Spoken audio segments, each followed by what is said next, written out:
Hello friends, जय माँ बगलामुखी जय वासी। देखिए, आज नवरात्रि का 5वां दिन है। माँ छिन्नमस्तिका का 10 महाविद्याओं में छिन्नमस्तिका जी की पूजा की जाती है, लेकिन इनकी पूजा रात को 2 बजे मतलब मध्य रात्रि में इनका जाप किया जाता है। लेकिन इनका जाप करने से पहले सावधानी ये बरते कि आप अगर जाप कर रहे हैं, हम तो आप लोगों के लिए जाप कर रहे हैं, लेकिन इनका जाप करते समय ये सावधानी बरतनी है कि आपको पूरी घेराबंदी करनी है। अगर आपको कोई भी चीज़ों की, जानवर की या किसी चीज़ की आवाज़ आए या घर में कोई ऐसा बर्तन गिरे, क्योंकि ये मतलब कहते हैं ना, एक तरह की शमशान काली का रूप है। मतलब ये डरा साधक को कभी भी इसकी साधना पूरी करने देती नहीं है, डराती हैं क्योंकि आदमी इनका मंत्र पूरा ना कर पाए। लेकिन ये है कि आज संडे का दिन भी बहुत अच्छा दिन है, दुश्मनों के लिए महाकाल का दिन है। मतलब अगर हम दुश्मनों के लिए मंत्र इसका करें तो ये बात तो ज़रूर है कि 24 घंटे में आदमी इस मंत्र से हॉस्पिटल पहुँच सकता है। लेकिन पहले इसकी सिद्धि करनी ज़रूर होती है 1.25 लाख की। अभी क्या है ना, मैं कितनी बार बिब्बा का हाल बता देती हूँ तो सब मुझे मैसेज करने लगते हैं, माता जी क्या करें ऐसा। जैसे कि कल मैंने आदमी लोग पे बनाया था कि औरतें पागल हो जा रही हैं आदमियों के लिए कि माँ ये मेरे दिमाग में घुस गया, ये घुस गया। अरे तुम घुसा क्यों रही हो? तुम उसको घुसाओ मत ना, छोड़ दो उसके हाल पे। देखो, हम औरतें ना खुद से ये गलती करती हैं। पहले तो सामने वाले को सर पे चढ़ाती हैं और उसके बाद उसके बगैर नहीं रहने का नाटक करती हैं। छोड़ दो उसको, गरज होगी अपने पास आएगा, नहीं गरज होगी। हमें पागल नहीं बनना है, क्योंकि हमारे पीछे हमारा पूरा परिवार है। वो अपने परिवार को छोड़ के आएगा क्या? आपको पागल बना के जा रहा है तो उसको पागल होने दो थोड़ा। क्योंकि देखो, जब आप उसका सब कुछ बंद कर देंगे ना, उसका खाना पीना सब कुछ बंद कर देंगे ना, तब उसको रियलाइज़ होगा कि आपकी अहमियत उसकी ज़िंदगी में क्या है। समझ रहे हो? ऐसे नहीं है, क्योंकि उनको क्या लगता है कि ये मेरे बगैर रह नहीं सकती। एक्चुअली नहीं रह सकते, लेकिन उस चीज़ का फ़ायदा उठा के अगर औरतें सुसाइड करने लगे, दिमाग पे लें। मैं तो देखो, मेरा कैसा है, मैं एक बिजनेसमैन हूँ, मुझे ये देखना है। मैंने कल क्या सैंपल दिया कि आरिफ शेख ने मुझे नशे की लत में इतना डाल दिया था।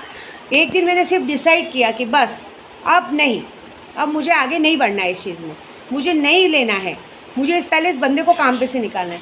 तो अगर एक बार एक औरत दिमाग में बिठा लेना, हम लोग 10 महाविद्या की पूजा कर रही हैं, हम खुद महाकाली का रूप है, कामाख्या का रूप है, समझ रहे हो? तो हमें कमज़ोर नहीं बनना है, हमें किसी को अपनी कमज़ोरी बनने नहीं देना है, बल्कि हम किसी की कमज़ोरी बने वो बड़ी बात है, लेकिन कोई हमारी कमज़ोरी बने ये गलत बात है। क्योंकि उसकी वजह से हमारे पूरे परिवार के पीछे, हमारे पीछे अगर हमें कुछ हो गया तो हमारे पीछे का परिवार कौन देखेगा? सामने वाला आएगा क्या देखने को? नहीं आएगा। इसके लिए कमज़ोर मत बनो। मुझे बोलते हैं, मैसेज कर रही है अभी कल एक लेडीज़ की, किसी को कुत्ता बनाओ, ये बनाओ।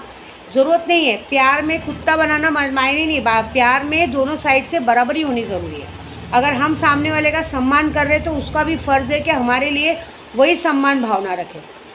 अगर हम उन्हें घर में, दिल में, अपनी ज़िंदगी में जगह दे रहे हैं तो उसका भी ये फ़र्ज़ है कि वो भी अपने घर में, दिल में, परिवार में हमें अपनी जगह दे, न कि यूज़ करे। क्या हो गया है, बीवी की जगह हो गई है।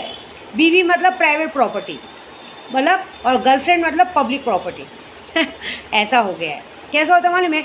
बीवी मतलब घर का एक शो पीस दीवार पे लटका के रखो। अरे वो इज्जत है कि उसका राशन कार्ड में नाम है, बैंक स्टेट में नाम है, घर में नाम है, वो इज्जत है। अगर यार उसके साथ कुछ हुआ तो समाज क्या बोलेगा? भले वो उल्टा हो, बच्चलन हो, कोई फ़र्क नहीं पड़ता है, वो इज्जत है। इज्जत इज्जत। मेरे पास बहुत सारे मैसेजेस आते हैं, मेरी औरत किसी के साथ भाग गई, फिर भी वो औरत चाहिए वापस।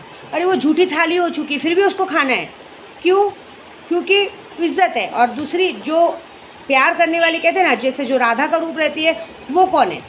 उसके साथ आप प्यार करोगे, मोहब्बत करोगे, सब कुछ शेयर करोगे, लेकिन अपना घर परिवार शेयर नहीं कर सकते, उसको वो इज्जत नहीं दे सकते समाज में, क्योंकि वो कौन है? वो पब्लिक प्रॉपर्टी है। वो आप समाज के सामने नहीं ले जा सकते। वो आपके ऐश करने का एक सामान है। आपने उसको ऐश करने का एक सामान बना के रखा है, अपनी जेब भरने का एक सामान बना के रखा है। ये होता है। ऐसे मत करो, प्यार में बराबरी रखो। राधा कृष्ण का भी प्यार था। आज की तारीख में कोई रुक्मणी नहीं बोलता है, हर जगह पे कहा जाता है राधे कृष्ण, पहले राधा का ही नाम आता है। अगर एक औरत राधा बन के प्यार कर सकती है ना, तो काली बन करके तुम्हारा सर्वनाश भी कर सकती है। तो मैं तो यही बोलूँगी कि ऐसे लोगों को माफ़ नहीं करना है। जब भी कोई ऐसी हरकत करे ना, तो इनको ऐसे अकेला मत छोड़ो। सबसे पहले तो इनको नपुंसक बनाओ, और दूसरी बात, इनको घर परिवार किसी के लायक मत छोड़ो। तब इनको पता चलेगा कि किसी औरत का दिल दुखाने का मतलब क्या होता है। एक औरत अपना तन, मन, धन सब कुछ समर्पित कर देती, क्यों? प्यार के चक्कर में। और सामने से उसे मिलता क्या है? धिक्कार। यहाँ तक कि ये तक बोलने का दम नहीं रहता है कि हाँ मैं अपनी गर्लफ्रेंड के घर में बैठा हूँ, अरे हाँ मैं अपनी बीवी के घर में बैठा हूँ। जब ये इंसान में बोलने का गर्ज नहीं रहता ना, वो प्यार नहीं है, वो एक अलग ही हो जाता है। फिर हमारी बेइज्जती होती है, फिर हमें ऐसा लगता है कि हम एक फालतू बाजारू औरत है जिसकी समाज में कोई इज्जत नहीं है। सामने वाला हमारे साथ बैठ रहा है, खा रहा है, पी रहा है, सब कुछ कर रहा है, लेकिन वो इज़्ज़त नहीं दे रहा है हमें जिस इज़्ज़त के खास करके हम लायक हैं। लेकिन वो इज़्ज़त उसको दी जा रही है जो इज़्ज़त घर में है, लेकिन वो इज़्ज़त जरा भी कदर नहीं करते, पागलों में गिनती करते, फालतू में। जैसे कि मैंने बताया ना, हाजिदा ने बताया कि माया मैडम मुझे चूते में गिनती करती, वो सोचती है कि मैंने ऐसा क्या किया और ऐसा क्या पागल हो गए, ऐसी बात है। तो जाने दो, हम महाकालियों का रूप है। तो मैं ये बोलूँगी कि मेरे पास वशीकरण कराने से अच्छा अपने आप को मजबूत करो, खाओ पियो मस्त रहो।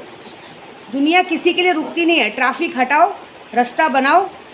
एक गाड़ी जाएगी तो दूसरी गाड़ी आने के लिए आराम से रास्ता मिलेगा, समझ रहे हो। अगर आदमी ये सोचते हैं कि हमारे बगैर नहीं रह सकते, तो भगवान ने हमें भी इतना खूबसूरत बनाया है कि रास्ता खोलो, लाइन में बहुत सारे जन खड़े, कोई ना कोई तो ईमानदार मिलेगा, कभी ना कभी तो मिलेगा, रास्ता मिलेगा। और नहीं मिलेगा तो हम अपने बच्चों के सहारे जिएंगे, लेकिन किसी को कमज़ोरी मत बनने दो, ये बात याद रखो, क्योंकि इज़्ज़त देने से दी जाती है बाकी कुछ नहीं। यहाँ प्यार होना चाहिए। यहाँ से जिस दिन लोगों ने प्यार करना शुरू किया ना, तो आदमी एक दिन बर्दाश्त करेगा, 2 दिन करेगा, 3 दिन करेगा, चौथे दिन जय माता दी करके कंटाल के हट जाएगा। कितना बर्दाश्त करेगा जब इज़्ज़त ही नहीं है, इज़्ज़त का भाव ही नहीं है, तो क्या करेंगे। फिर छोड़ दो उसकी बीवी के पास, उसके घर के पास, ज़रा देखे तो सही वो बीवी उसको वो प्यार दे पाती है क्या, वो बीवी वो इज़्ज़त दे पाती है। कितना दिन देगी, 10 दिन, 1 महीना, 2 महीना, आखिरकार फिर हमारी याद आएगी, फिर तो हम ही हमें, फिर क्या। बस ये मैं एक सलाह दे रही हूँ लोगों को। ये जो कल भी एक लेडीज़ का मुझे फ़ोन आया, वो बुरी तरीके से पागल है, पूरी तरह से डिप्रेस में है कि मुझे नींद में दिख रहा है, सपने में दिख रहा है, चलते फिरते दिख रहा है। क्यों दिख रहा है, छोड़ दो, क्या ज़रूरत है तुमको। तुम कम दिख रही हो, वो औरत इतनी खूबसूरत दिख रही है, इतनी प्यारी दिख रही है, मैं बोली तुम कम सुंदर हो, छोड़ दो। बहुत है चाहने वाले हमारे, आएंगे लाइन से, कोई ना कोई तो मिलेगा। जब आदमी बेशरम बनने से बाज नहीं आता, तो हम औरतों को बेशरम बनने में क्या शर्म है, ये बात है। तो मैं आज छिन्न मस्तिका का मंत्र ऐसे बताऊंगी कि आपको रात को 2 बजे इसको मंत्र करना है, और इस मंत्र को आपको सिर्फ 1 माला कर लीजिए, क्योंकि बहुत बड़ा मंत्र है, और अगर 11,000 के है तो बहुत बड़ी शक्ति मिलेगी, दुश्मनों का सर्वनाश होगा। मंत्र थोड़ा सा डिफ़िकल्ट है, तो मैं नीचे डिस्क्रिप्शन बॉक्स में लिख के रखती हूँ, क्योंकि बोलने से अच्छा है तो मैं अगर बोल दूँ, अगर आपको समझ में आए तो कीजिए। ओम ऐं ह्रीं क्लीं वज्र वैरोचन्य हूँ फट स्वाहा। ओम ऐं ह्रीं क्लीं वज्र वैरोचन्य हूँ फट स्वाहा। बस इस मंत्र का जाप कीजिए, महाकाली का रूप बनिए, कमज़ोर मत बनिए, क्योंकि औरत कमज़ोर नहीं होती है। औरत एक जन्म दे सकती है, एक जीवन को जो औरत जन्म दे सकती है ना, वो सब कुछ कर सकती है। तो बस मेरे पास वशीकरण कराने से अच्छा अपने आप को विद्या देवी बनाओ और बदलना सीखो। बदलने में बहुत अच्छा है, हम बदलेंगे ना तो ज़िंदगी खुद ब खुद बदलेगी। गाड़ी एक जगह रुकने से कोई फ़ायदा नहीं है, ये बात याद रखो। बस मेरी बात किसी को अगर बुरी लगे तो सॉरी, क्योंकि सच बोलने से कभी पीछे नहीं हटना चाहिए। बस जय माता दी।